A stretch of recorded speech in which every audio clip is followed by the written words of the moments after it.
Mini కుంభమేళాను తలపించిన Saleshwaram జాతర ముగిసింది. దట్టమైన నల్లమల్ల అడవిలో 3 రోజుల పాటు సాగిన మహాజాతరకు లక్షలాదిగా భక్తజనం పోటెత్తారు. పున్నమి వెన్నెల్లో సలేశ్వరుడి దర్శనం కోసం పయనమైన అభయారణ్యం జనారణ్యాన్ని తలపించింది. కానీ జాతరలో భక్తులకు తగ్గట్లుగా ఏర్పాట్లు చేయలేదు ఫారెస్ట్ డిపార్ట్మెంట్. జాతరలో కనీస సౌకర్యాలు లేక ఇబ్బందులు పడినట్లు భక్తులు ఆరోపించారు.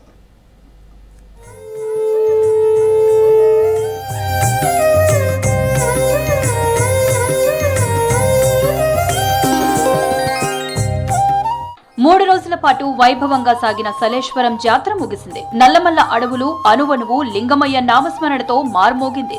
దట్టమైన అభయారణ్యం చైత్ర పౌర్ణిమ వెలుగులతో ప్రకాశవంతంగా మారింది. నిత్యం క్రూర మృగాలు వన్య ప్రాణులు సంచరించే అటవీ ప్రాంతం కాస్త లక్షలాది మంది భక్తులతో జనారణ్యాన్ని తలపించింది.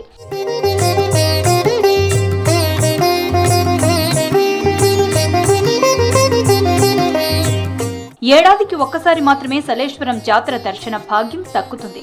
దీంతో రాష్ట్ర వ్యాప్తంగా వయోభేదం లేకుండా జనమంతా సాహస యాత్రకు సిద్ధమయ్యారు. నాగర్ కర్నూలు జిల్లా నల్లమల్ల అటవీ ప్రాంతమైన అమ్రాబాద్ మండలం రాంపూర్ పెంట పరిధిలోని సలేశ్వరం భక్తజనంతో కిటకిటలాడింది. చెంచుల ఆరాధ్య దైవం లింగమయ్యకు చెంచు సాంప్రదాయాలకు అనుగుణంగా పూజలు నిర్వహించటం ఆనవాయితీ. లక్షలాది మంది జనం లింగమయ్యను స్మరించుకుంటూ నల్లమల అడవుల గుండా సలేశ్వరం చేరుకుని గుండెల్లో స్నానం చేసి లింగమయ్యను దర్శించుకున్నారు.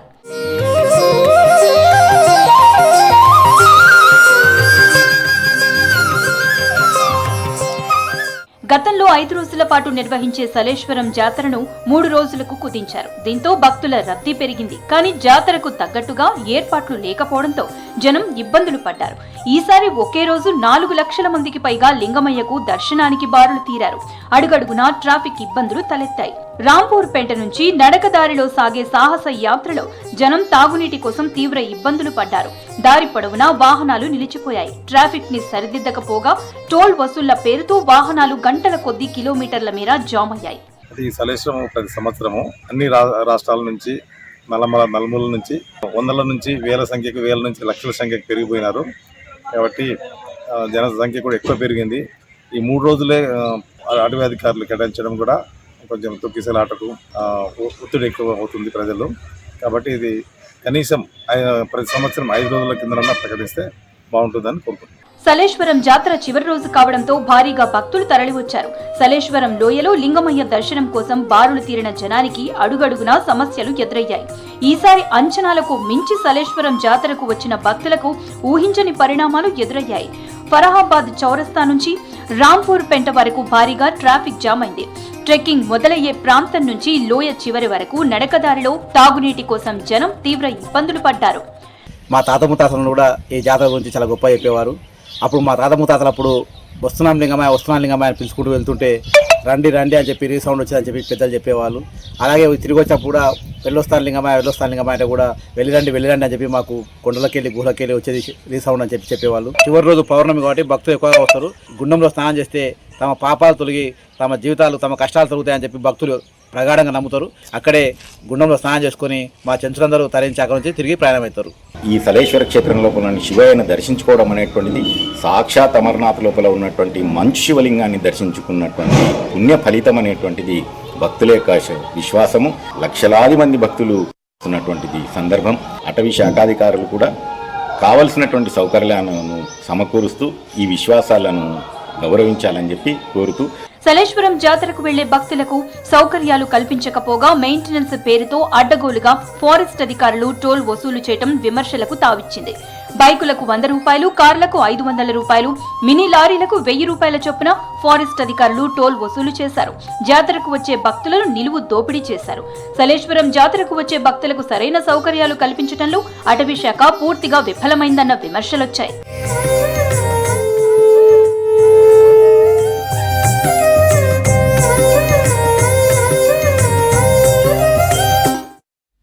ఉమ్మడి నల్గొండ జిల్లాలో ఇసుక అక్రమ రవాణా అడ్డుకునేందుకు పకడ్బందీ చర్యలు తీసుకుంటున్నారు అధికారులు. ఇసుక రీచ్ల నుంచి ఒక్క ట్రాక్టర్ కూడా అక్రమంగా బయటకు వెళ్లకుండా నిఘా పెట్టారు. ఇసుక కావాలంటే ఆన్లైన్లో రిజిస్ట్రేషన్ కంపల్సరీ అని, ఆన్లైన్లో స్లాట్ బుక్ చేసుకున్న వారికే ఇసుక సరఫరా చేస్తామని స్పష్టం చేశారు అధికారులు.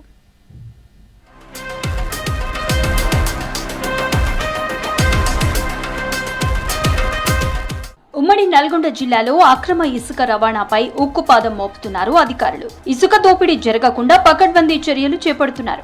అక్రమంగా ఇసుక తరలించకుండా రీచ్ల దగ్గర సీసీ కెమెరాలు ఏర్పాటు చేశారు. అంతేకాదు ఇసుక తీసుకువెళ్లే ప్రతి వాహనంపై నిఘా పెడుతున్నారు.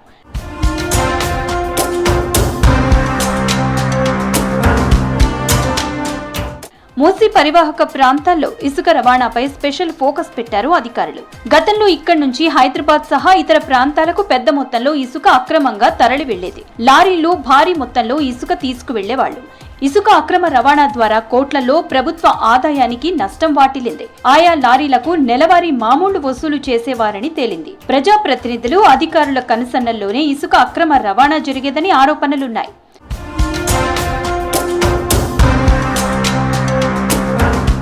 కాంగ్రెస్ ప్రభుత్వం మన ఊరు మన ఇసుక వాహనం అనేక పథకాన్ని అందుబాటులోకి తీసుకొచ్చింది. ఈ పథకం కింద ఇసుక అవసరం ఉన్న పేదలకు ఎలాంటి ఇబ్బందులు కలగకుండా చర్యలు తీసుకుంటున్నారు అధికారులు. ఎవరైనా ఇసుక కావాలనుకుంటే ఖచ్చితంగా ఆన్లైన్లో రిజిస్ట్రేషన్ చేసుకోవాల్సిందేనని స్పష్టం చేశారు. రిజిస్ట్రేషన్ చేసుకున్న వారికి తక్కువ ధరకే ఇసుకను ఇంటికి పంపిస్తున్నారు. ఆన్లైన్లో స్లాట్ బుక్ చేసుకున్న తర్వాత 3 నుంచి 5 రోజుల్లోనే ఇసుక సరఫరా చేస్తున్నారు. గతంలో ఇసుక పాలసీ మన ఊరు మన ఇసుక పాలసీ లేకుంటుండే. గతంలో కాంట్రాక్ట్ బేస్ అని ఉండేవి. ఎవరు సకిన వాళ్ళే చేసి ఇసుక పుష్పరాలు చాలా మంది తయారై ఆగవాగం చేసి ట్రాక్టర్లతో పోసి లారీలు ఎత్తుకుంటూ కొంతమంది నాయకులుగా అప్పుడు పోయిన ప్రభుత్వంలో అట్లా చేసారు. మళ్ళీ ఈ సంవత్సరం ఎంఆర్ఓ గారు ఈ పాలసీ వచ్చినాక ఇది పెట్టి ఇండ్లు కట్టుకుంటే వాళ్ళకు చాలా తక్కువ. అప్పుడు 6,000 7,000 పోయేది. ఇప్పుడు 2,600 2,300 తోటి 60 పెళ్లికి రావడం, చుట్టుపక్కల అమ్మాలకు పోవడం, అవసరానికి మంచిగా తోలించుకుంటారు. జనం కూడా మెచ్చుకుంటారు ఈ పాలసీని. మనూరు మన ఉసుక పాలసీని గవర్నమెంట్ తీసుకురావడం జరిగింది. ఇది బ్రహ్మాండమైన సక్సెస్ అవుతున్నది. ట్రాక్టర్కి ఇన్సూరెన్స్ కానీ, ట్యాక్సీలు కానీ, ప్రతిదీ లైసెన్స్ కానీ అందరూ అన్నిటికీ చెక్ చేస్తున్నారు. పోలీస్ వ్యవస్థ కానీ, ఆర్టీఓ వ్యవస్థ కానీ, ఎంఆర్ఓ వ్యవస్థ కానీ ఏడ కూడా అవినీతి లేకుండా జరుగుతుంది. అదేవిధంగా గ్రామ పంచాయతీ కూడా ఆదాయం వస్తుంది, గవర్నమెంట్కి ఆదాయం వస్తుంది, అభివృద్ధి కూడా ఇంకా జరుగుతుంది. మన ఇసుక వాహనంలో మంచిగా ఉంది సార్. ఇంతకుముందుకు దొంగతనాలు తోలితే కేసులు అవి చాలా ఇబ్బంది పడ్డాం సార్. ఇప్పుడు చాలా ఇబ్బంది లేకుండా, ఎలాంటి ఇబ్బంది లేకుండా పోతున్నాం సార్. ఇప్పుడు రోజుకు 2 పడుతున్నాయి సార్. ఇప్పుడు ఓటీపీ ద్వారా మేము ఆడికి పోయి ఓటీపీ కొట్టుకుంటాం సార్. మెసేజ్ వస్తుంది మాకు. మెసేజ్తో ఆడికి పోయినాక ఓటీపీ కొడతాం. ఓటీపీ కొట్టినాక సక్సెస్ఫుల్ అని వస్తుంది. తర్వాత ఇంకో అలాట్మెంట్ ఇస్తారు సార్. చాలా మంచిగా ఉంది సార్. ఇంతకుముందు ఏం జరిగిందంటే బండి పేపర్లు లేకున్నా, డ్రైవర్లకు లైసెన్స్ లేకున్నా అధికారికంగా చూసి చూడనట్టు వ్యవహరించి నడిచేది. ఇప్పుడు అలా కాకుండా ఈ గవర్నమెంట్ చాలా ఎంఐవి వాహన పథకం మంచిగా వచ్చింది. మనం బిర్యానీ ఏ విధంగా అయితే ఆర్డర్ పెట్టుకొని ఏ విధంగా ఇంటికి తెచ్చి ఆర్డర్ చేయగలుగుతున్నామో, ఈ కాంగ్రెస్ గవర్నమెంట్ వచ్చినాక మేము ఇసుక అదే విధంగా రైతులకు కానీ ప్రజలకు కానీ అందుబాటులో ఎక్కడ వెళ్ళినా అక్కడికి అందియగలుగుతున్నాం. మేము ఈ పథకం చాలా ఇలాగే కొనసాగాలని కోరుకుంటున్నాం. ఇసుక రవాణాను కలెక్టర్లు, పోలీస్, రెవెన్యూ అధికారులు నిరంతరం పర్యవేక్షిస్తున్నారు. ఎక్కడా అక్రమాలకు తావు లేకుండా రిజిస్ట్రేషన్ చేసుకున్న ట్రాక్టర్ల ద్వారానే ఇసుక రవాణా చేస్తున్నారు అధికారులు. ప్రతి రీచ్ దగ్గర సీసీ కెమెరాలు ఏర్పాటు చేయడంతో పాటు ఇసుక తరలించే ప్రతి ట్రాక్టర్కు జీపీఎస్ ట్రాకింగ్ ఏర్పాటు చేస్తున్నారు. స్థానిక పోలీస్ స్టేషన్లకు, రెవెన్యూ అధికారులకు జీపీఎస్ అనుసంధానమై ఉంటుంది. స్థానికులు ఎవరైనా ఇల్లు కట్టుకునే వాళ్ళు కానీ, ఇతర ప్రభుత్వ అవసరాల కొరకు కానీ మన ఇసుక వాహనం యాప్లో బుక్ చేసుకున్నట్లయితే వెంటనే వాళ్ళ ఇంటికి ఒక 3 రోజుల్లో శాండ్ను సరఫరా చేయడం జరుగుతుంది. దీనికి ఓపెన్ మార్కెట్ కంటే మనం కేవలం 10 కిలోమీటర్ల లోపు కేవలం 2,400 రూపాయలకు మాత్రమే అతి తక్కువ ధరకు వాళ్ళ గృహానికి మనమే వెళ్ళి ఇసుకను ఇవ్వడం జరుగుతుంది. కాబట్టి ఈ పథకంలో ఇప్పటివరకు చాలా సక్సెస్ఫుల్గా రన్ కావడం జరుగుతుంది. రిజిస్టర్ వెహికల్స్ ఇక్కడికి వచ్చిన తర్వాత వాళ్ళకు మెసేజ్ ఉంటుంది, అలాట్మెంట్ మెసేజ్. వాళ్ళు ఓకే చేసుకున్నాక ఎస్ఆర్ఓ లాగిన్లోకి వచ్చిన తర్వాత ఇక్కడ వెహికల్ ప్రతి దాన్ని క్యాప్చర్ చేసి ఫోటో దించి ఇక్కడ నుంచి పంపించడం జరుగుతుంది. వాళ్ళకు మొత్తం ఎక్కడికి డెలివర్ చేయాలో కస్టమర్ బుక్ చేసుకున్న ఆ డెలివరీ అడ్రస్కి వీళ్ళు వెళ్ళిపోవడం జరుగుతుంది. ఓటీపీ కస్టమర్కి వస్తుంది. ఓన్లీ కస్టమర్కి ఓటీపీ రాగానే ఆ ఓటీపీ అతను మాత్రం చెప్పాలి. ఈ డ్రైవర్లకి రిజిస్టర్ వెహికల్స్ మాత్రం ఇక్కడ నుంచి మేము పంపడం జరుగుతుంది. అధికారులు కఠిన చర్యలు తీసుకుంటున్నా అక్కడక్కడ ఇసుక అక్రమ రవాణా జరుగుతుందనే ఆరోపణలు వస్తున్నాయి. పూర్తి స్థాయిలో ఇసుక అక్రమాలకు చెక్ పెడతామంటున్నారు అధికారులు. నిబంధనలకు విరుద్ధంగా ఇసుక తరలిస్తే చర్యలు తప్పవని హెచ్చరించారు.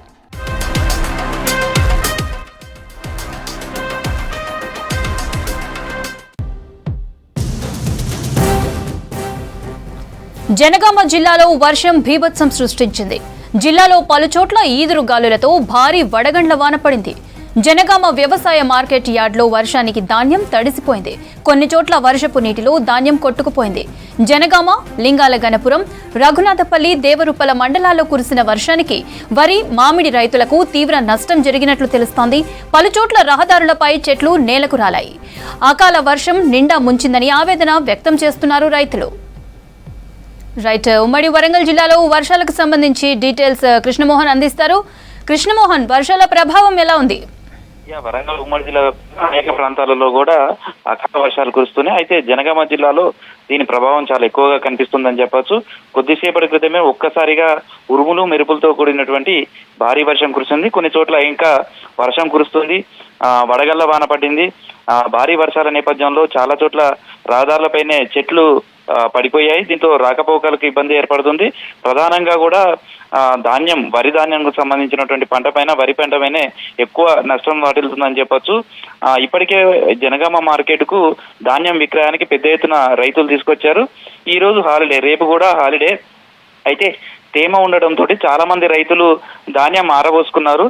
ఒక్కసారిగా ఈదురుగాలులు భారీ వర్షంతో పడటంతో మొత్తం పంటంతా కూడా తడిచిపోయిందని చెప్పొచ్చు. భారీ వర్షం నేపథ్యంలో చాలా చోట్ల వర్షం నీటికి పంట కూడా కొట్టుకుపోయింది. అసలు టార్పిన్లు కప్పుకోవడానికి, పంట కాపాడడానికి కూడా రైతులకు సమయం కూడా లేకుండా పోయింది. ఒక్కసారిగా కురిసిన వర్షంతో అయితే రైతులు తీవ్రంగా నష్టపోయారని చెప్పొచ్చు. జనగామ జిల్లాకు సంబంధించి జనగామతో పాటు లింగాలగనపురం, రఘునాథపల్లి, దేవరుప్పల ఈ 4 మండలాల్లో ఎక్కువ ప్రభావం చూపించిందని చెప్పొచ్చు. ఒక్కసారిగా ఈదురుగాలుల ధాటికి భారీ వృక్షాలే రోడ్ల పైన పడిపోయే ఏ స్థాయిలో వర్షం ఇక్కడ పడిందో మనం అర్థం చేసుకోవచ్చు. ఆ వర్షం ప్రభావంతో అయితే ఇటు వరికి సంబంధించి కావచ్చు, అదేవిధంగా మొక్కజొన్న పంట కొంత దెబ్బతిన్నది. సేమ్ టైంలో మామిడికి సంబంధించినటువంటి సీజన్ చాలా చోట్ల ఇప్పుడిప్పుడే ఖాత వస్తుంటుంది. ఈ నేపథ్యంలోనే మామిడికాయలంతా కూడా నేలరాలాయి. ఇటు వరికి సంబంధించి కావచ్చు, అదేవిధంగా మొక్కజొన్న, ఇటు మామిడి పంటలు తీవ్రంగా నష్టం వాటిల్లని చెప్పచ్చు. జనగామ మార్కెట్కి సంబంధించి చూస్తే వందల కుప్పలు, ధాన్యం కుప్పలు ఉన్నాయి. రైతులు చాలా మంది పెద్ద ఎత్తున విక్రయానికి తీసుకొచ్చారు. మొత్తం ధాన్యం అంతా కూడా నీటిలో నానిపోయిందని చెప్పచ్చు. ఈ కలర్ మారే అవకాశం ఉంటుంది. తర్వాత ఇప్పట్లో ఇవి ఎండడం కూడా చాలా కష్టంగా ఉంటుంది అనేది రైతులు ఆవేదన వ్యక్తం చేస్తున్నారు. చాలా చోట్ల ధాన్యం వర్షం నీటికి కొట్టుకుపోయింది. తీవ్రంగా నష్టపోయామనేది రైతులు ఆవేదన వ్యక్తం చేస్తున్నారు. 1-2 రోజుల్లో అయితే మొత్తం అమ్ముకుని తమ అప్పులు తీర్చుకోవడం కావచ్చు, లేదా నెక్స్ట్ పంటకు పెట్టుబడి పెట్టుకునే సమయం ఇది. ఈ టైంలో ఒక్కసారిగా కురిసిన వర్షానికైతే తీవ్రంగా ఇబ్బందులు పడుతున్నాం అనేది రైతులు చెప్తున్నారు. ప్రస్తుతం అయితే తడిచినటువంటి ధాన్యం కావచ్చు, మిగతా ధాన్యాన్ని కాపాడుకునే ప్రయత్నం అయితే చేస్తున్నారు. చాలా చోట్ల వడగల వాన కూడా పడుతున్నది. దీంతో రైతులకు నష్టం వాటిల్తుందని చెప్పచ్చు. అదేవిధంగా హన్మకొండ జిల్లాకు సంబంధించి హన్మకొండ జిల్లా భీమదేవరపల్లి మండలంలో ఉన్నటువంటి చాలా చోట్ల కూడా ఇలాంటి భారీ వర్షం కురిచింది. ఇక్కడ కూడా వడగళ్ల వాన పడడంతో చాలా చోట్ల వరి ధాన్యం, మొక్కజొన్న పంటలు తడిచిపోయాయి. ఇప్పుడిప్పుడే వరి కోతలు కూడా మొదలయ్యాయి. కొనుగోలు కేంద్రాలను కూడా ఏర్పాటు చేశారు. కొనుగోలు కేంద్రాలకు ధాన్యం విక్రయానికి రైతులు తీసుకొస్తున్నారు. ఈ సమయంలోనే ఒక్కసారిగా పడినటువంటి వర్షంతో ఇబ్బందులు పడుతున్నారు. అయితే మధ్యాహ్నం వరకు కూడా ఎండ తీవ్రత ఎక్కువగా ఉంది. ఉష్ణోగ్రతలు గణనీయంగా నమోదయ్యాయి. ఒక్కసారిగా పడినటువంటి వర్షం మాత్రం రైతులకు పంట కాపాడుకునే అవకాశం లేకుండా పోయింది.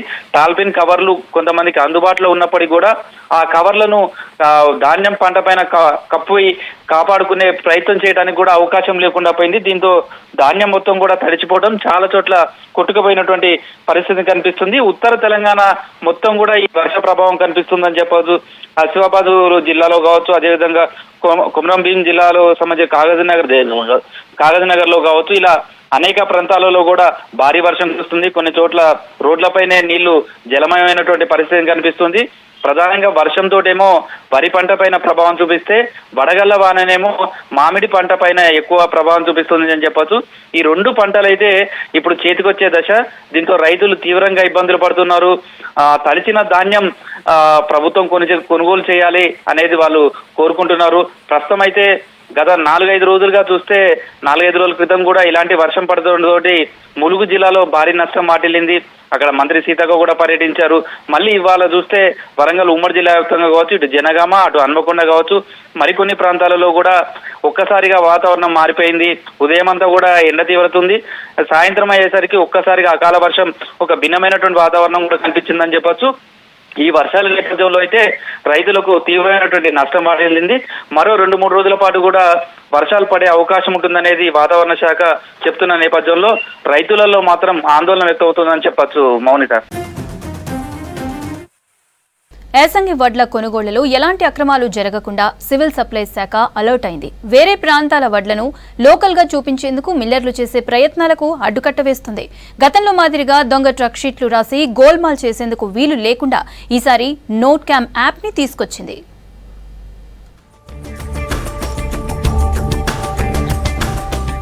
ధాన్యం అమ్ముకున్న రైతులు, నిర్వాహకులు, వ్యాపారుల చేతిలో మోసపోకుండా ప్రత్యేక చర్యలు చేపట్టారు సివిల్ సప్లై అధికారులు. ధాన్యం కొనుగోలులో ఎలాంటి అక్రమాలు, మోసాలు జరగకుండా ఈసారి నోట్ క్యామ్ యాప్ను తీసుకొచ్చారు. ధాన్యం లారీ దగ్గర ట్రక్ షీట్తో రైతు, డ్రైవర్, సెంటర్ ఇన్ఛార్జితో గ్రూప్ ఫోటో తీసి సెంటర్, డేట్, టైంతో యాప్లో అప్లోడ్ చేయిస్తున్నారు అధికారులు. యాసంగి సీజన్లో రాష్ట్రంలో 56,49,000 ఎకరాల్లో వరి సాగైంది. 1,27,00,000 టన్నుల ధాన్యం దిగుబడి వస్తుందని సర్కార్ అంచనా వేస్తుంది. రాష్ట్ర వ్యాప్తంగా 32 జిల్లాల్లో 8,200 కొనుగోలు సెంటర్లు ఏర్పాటు చేయాలని నిర్ణయించారు సివిల్ సప్లైస్ అధికారులు. ఇప్పటికే 2,000 సెంటర్లకు పైగా ప్రారంభించి 1,00,000 టన్నులకు పైగా ధాన్యం కొనుగోలు చేశారు. జియో ట్యాగింగ్ చేసిన లారీలో ధాన్యం బస్తాలను లోడ్ చేసి బస్తాల సంఖ్యను ట్రక్ షీట్లో నమోదు చేస్తారు. ఆ తర్వాత లారీ డ్రైవర్, కొనుగోలు సెంటర్ ఇన్ఛార్జ్ అందుబాటులో ఉన్న రైతుతో కలిసి ట్రక్ షీట్తో నోట్ క్యామ్ యాప్లో కొనుగోలు సెంటర్ పేరు, తేదీ, టైం వచ్చేలా ఫోటో తీస్తారు. ఆ ఫోటోను సివిల్ సప్లైస్ డిపార్ట్మెంట్ హెడ్కు వాట్సాప్లో పంపిస్తారు. ఆ ఫోటోను వడ్ల కొనుగోలు సెంటర్ ఫైల్లో సేవ్ చేస్తారు. ఇలా ఎన్ని లారీల్లో ఏ మిల్లుకు ఎన్ని బస్తాలు వడ్లు పంపించారో ఆ ఫైల్స్లో వివరాలు ఫీడ్ చేస్తారు. గతంలో ఇతర ప్రాంతాల నుంచి తక్కువ రేటుకు కొనుగోలు చేసిన వడ్లను ఇక్కడే కొన్నట్టుగా కొందరు అక్రమ మిల్లర్లు దొంగ ట్రక్ షీట్లు తయారు చేసేవారు. కొనుగోలు సెంటర్ల నిర్వాహకులతో కుమ్మకై మద్దతు ధర పొందేవారు. అంతేకాకుండా తూకం తక్కువగా ఉందని, వడ్లు సరిగా లేవని కొర్రీలు పెట్టి లారీ లోడులో బస్తాలు కోత పెట్టేవారు. అయితే నోట్ క్యామ్ యాప్లో సెంటర్ పేరు, డేట్, టైం వచ్చేలా ఫోటోలు తీసి అప్లోడ్ చేస్తుండటంతో అక్రమ వ్యవహారాలకు చెక్ పడుతుంది. ఇక వడ్ల కొనుగోలులో తూకంలో కోత పెట్టినా, కాంటా పెట్టకున్నా రైతులకు కొనుగోలు సెంటర్లలో ఎలాంటి ఇబ్బంది ఎదురైనా రైతులు నేరుగా ఫోన్ చేయడానికి ప్రత్యేక కాల్ సెంటర్ నెంబర్ 9281423621ను ఏర్పాటు చేశారు. సెంటర్లలో ధాన్యం కాంటా పెట్టిన తర్వాత బస్తాలకు రైతులకు ఇచ్చే టోకెన్ నంబర్లు వేస్తున్నారు. వడ్ల కొనుగోలులో అక్రమాలు జరగకుండా చర్యలు తీసుకుంటున్నామని చెబుతున్నారు సివిల్ సప్లై అధికారులు. కొనుగోలు కేంద్రాల నుంచి లారీ ఎప్పుడు, ఏ మిల్లుకు బయలుదేరింది, అన్లోడ్ ఎప్పుడు జరిగింది వెంటనే తెలుసుకుంటున్నామన్నారు. మిల్లర్లు కొర్రీలు పెట్టకుండా నోట్ క్యామ్ యాప్ ఉపయోగిస్తూ ఫోటోలు తీసుకుంటున్నట్టు తెలిపారు. టోల్ ఫ్రీ నెంబర్ ఏర్పాటు చేసి కంప్లైంట్లు నమోదు చేసుకోవడానికి స్టాఫ్ను ఏర్పాటు చేశామంటున్నారు యాదాద్రి జిల్లా సివిల్ సప్లైస్ డిఎం హరికృష్ణ. దేశంలోనే ప్రఖ్యాతిగాంచిన శిక్షణ సంస్థ దేశపాండే ఫౌండేషన్ పాలమూరు విద్యార్థులకు ఉజ్వల భవిష్యత్తును అందించబోతోంది. డిగ్రీ తర్వాత నిరుద్యోగ సమస్యతో సతమతం కాకుండా విద్యార్థులకు ఇంగ్లీష్ భాషలో మెలకువలు, కంప్యూటర్ నైపుణ్యం, రీజనింగ్ స్కిల్స్ పై శిక్షణను అందిస్తోంది. వందలాది మంది విద్యార్థులకు రాష్ట్రంలోనే మొట్టమొదటిసారిగా పాలమూరు అసెంబ్లీ నియోజకవర్గంలో దేశపాండే ఫౌండేషన్ ఆధ్వర్యంలో స్కిల్ డెవలప్మెంట్ కార్యక్రమం అమలుకు శ్రీకారం చుట్టింది.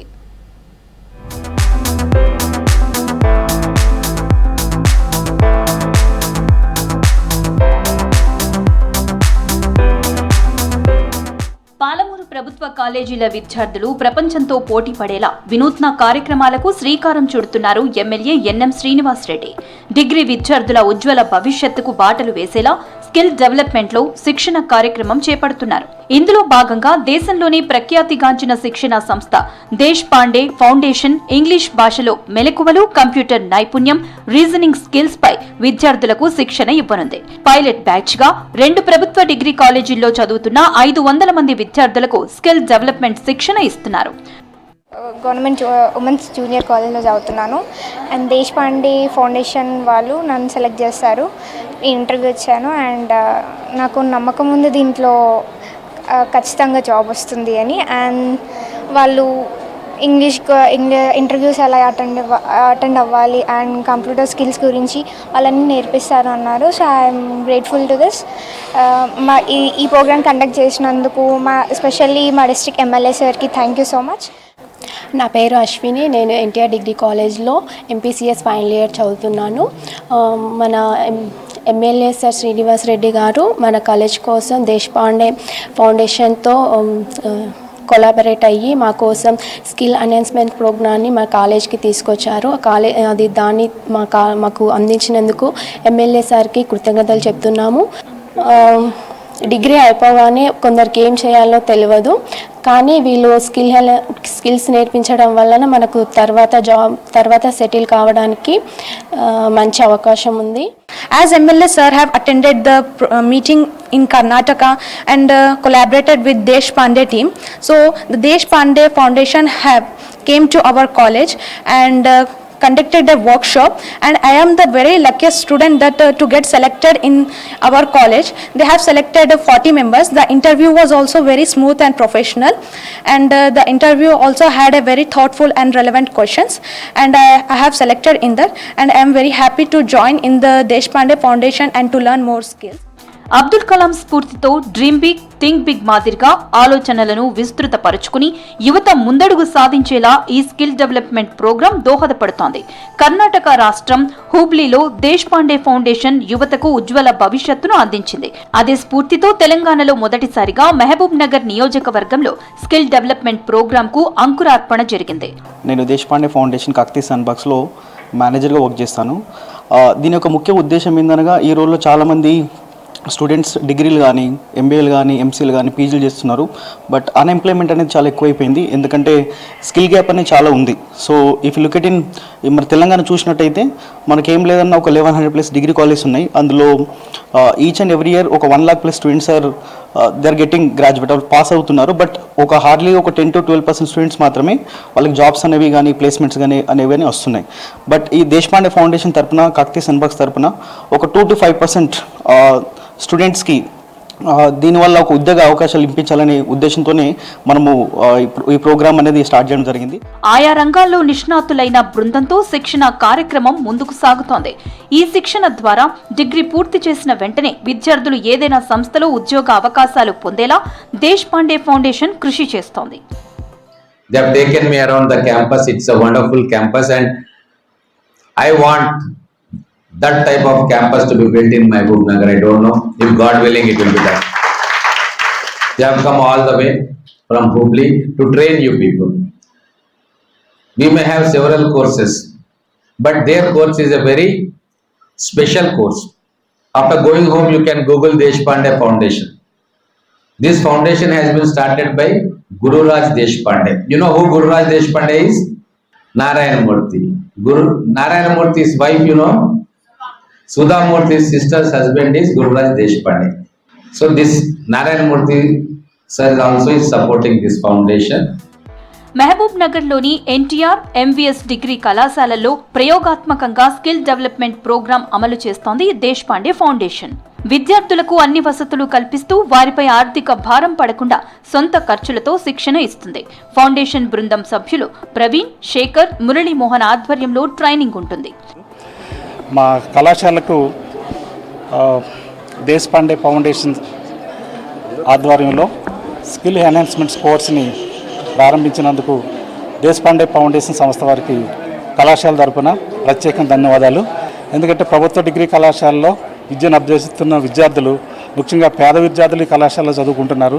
ఫీజు రియంబర్స్ మీద ఆధారపడి విద్యను అభ్యసిస్తున్న విద్యార్థులకు డిగ్రీతో పాటుగా వాళ్ళకి ఈ స్కిల్స్ నేర్పించినట్లయితే డిగ్రీ అయిన వెంటనే వాళ్ళకి ఉపాధి కల్పించడానికి అవకాశం ఉంటుందనే ఉద్దేశంతో ఈ కళాశాలలో ఉన్నటువంటి విద్యార్థులకి హెల్ప్ చేయడం కోసం మరి గౌరవ శాసనసభ్యుల వారు ఈ దేశపాండే ఫౌండేషన్ సంస్థని ఈ కళాశాలకు తీసుకొచ్చి ఇక్కడ ఫౌండేషన్ కోర్సు ప్రారంభించడం జరుగుతూ ఉంది. విద్యా ఉపాధి రంగంలో పాలమూరును ముందంజలో ఉంచాలన్న సీఎం రేవంత్ రెడ్డి ఆశయాలకు అనుగుణంగా దేశపాండే ఫౌండేషన్ ప్రతినిధుల సహకారంతో స్కిల్ డెవలప్మెంట్ ప్రోగ్రాం ముందుకు సాగుతోంది.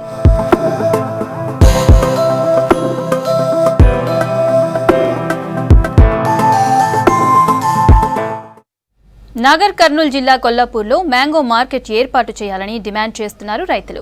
కొల్లాపూర్ మామిడికి దేశ విదేశాల్లో డిమాండ్ ఉందని, నాణ్యమైన మామిడి ఇక్కడ సాగవుతుందని చెప్పారు. హైదరాబాద్లో పంట అమ్ముకుని తీవ్రంగా నష్టపోతున్నామన్నారు. కొల్లాపూర్లో మార్కెట్ ఏర్పాటు చేస్తే అన్ని విధాలా రైతులకు ఉపయోగకరంగా ఉంటుందన్నారు. ఈసారి 24,000 ఎకరాల్లో మామిడి సాగు చేశామని, ప్రభుత్వం గిట్టుబాటు ధర కల్పించాలని కోరారు రైతులు. 40 ఎకరాల పొలం ఉంది, తోట ఉంది, మామిడి తోట. అయితే పెట్టుబడి అయితే ఒక ఎకరాకు వచ్చేసి 1,00,000-1,50,000 పెట్టుబడి వస్తుంది. విపరీతమైన మందులు, తెగుళ్ళు ఎక్కువ.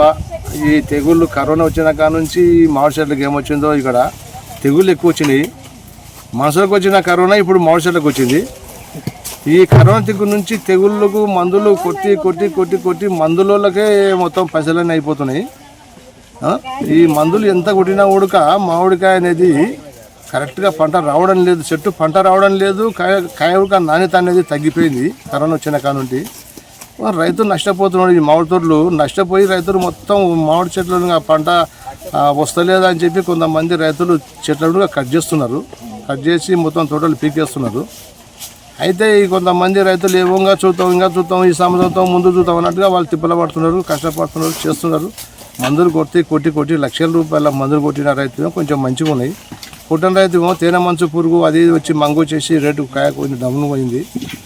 ఉన్న కాయ కూడా మంచి కాయ కూడా పెద్ద రేట్ ఏం లేదు, ఇప్పుడు తగ్గిపోయింది రేటు. ఇంతవరకు బాగుంది, ఇప్పుడు రేటు తగ్గించండి ఈ రోజు నుంచి. ఈ రేట్ అనేది తగ్గకుండా మార్కెట్ రేటు తగ్గకుండా ఉంటే కొంచెం రైతుకు కొంచెం లాభం ఉంటుంది. అప్పుడే తగ్గిస్తున్నారు. తగ్గించడం వల్ల రైతు నష్టపోతాడు. ఈ యొక్క మామిడి సాగులో గతంలో మంచి దిగుబడులు ఉంటుండే ఈ ప్రాంతానికి. ఇప్పుడు దిగుబడి కూడా తగ్గింది. ఈ గాలులు వానల వల్ల కూడా కొంత రైతాంగానికి నష్టం జరుగుతుంది. ఉన్న మామిడికి కాయలకు కూడా దళారులు చేతిలో రైతాంగం మోసపోతున్నారు. కావున ఇక్కడ రైతాంగానికి మామిడి మార్కెట్ ఏర్పాటు చేసి ప్రభుత్వాలు న్యాయం చేయవలసిందిగా విజ్ఞప్తి చేస్తున్నాం. ఈ యొక్క మామిడిని హైదరాబాదుకు తీసుకువెళ్తే మామూలుగా ఒక 20,000 ఖర్చు వస్తుంది. 20,000 ఖర్చుతో పాటు మళ్ళీ వాళ్ళ దళారులకు కమిషన్లు దాదాపుగా ఒక బండికి 50,000 రూపాయలు దళారుల చేతిలో రైతాంగం మోసపోతుంది. కావున ప్రభుత్వము కొల్లాపూర్ మామిడికి చాలా ప్రసిద్ధి చెందింది కాబట్టి మొత్తం కొల్లాపూర్ నుంటే హైదరాబాద్కు వెళ్తుంది మామిడి మొత్తము.